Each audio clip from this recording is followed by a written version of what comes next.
Ahoj, ja som Kristián a toto je ďalší diel Period Pain Simulator. Bral si někdy steroidy? Dobrá otázočka na úvod, ale nie, nebral. Prdnul jsi někdy na veřejnosti? Při jaké příležitosti? Nepamätám si pri akej príležitosti to bolo, ale určite som si prdol na verejnosti. Vydal si nějaký recept, který ti nechutnal? Toto je veľmi častá otázka, ale všetko mi zatiaľ chutilo. Stalo sa len to, že som niekedy napríklad musel zachraňovať na konci ten recept, aby to dobre vyzeralo. Ale nič som nevyhodil. Kdy naposledy si někomu lhal? Fúha, ťažko na toto odpovedať, lebo si nepamätám, snažím sa neklamať, ale asi nejakému môjmu kamarátovi.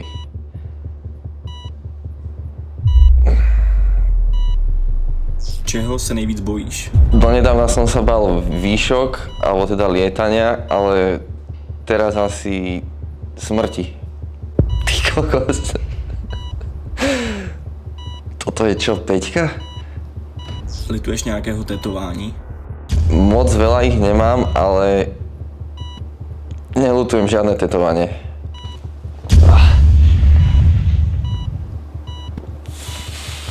Ma to kope, aké by som mali sporodiť. Ty kokos. Jaký máš názor na Mounjaro?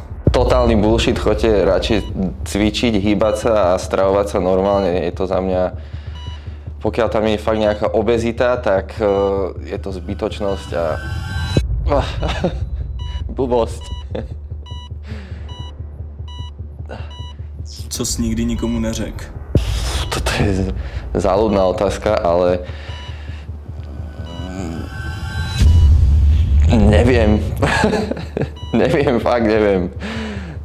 Asi všetci možno blízky vedia o mne, ale nemám vyslovene, že nejaké tajomstvo, ktoré by som možno niekomu nepovedal.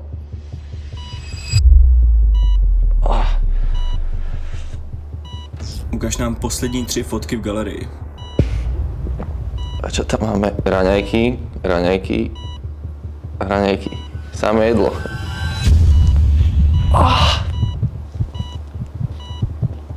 Ty vole. Kdy jsi naposledy brečel?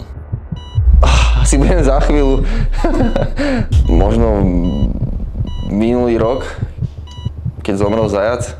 Právě jsme dosáhli maximálního stupně bolesti. Ty kokos, jaké uvoľnenie.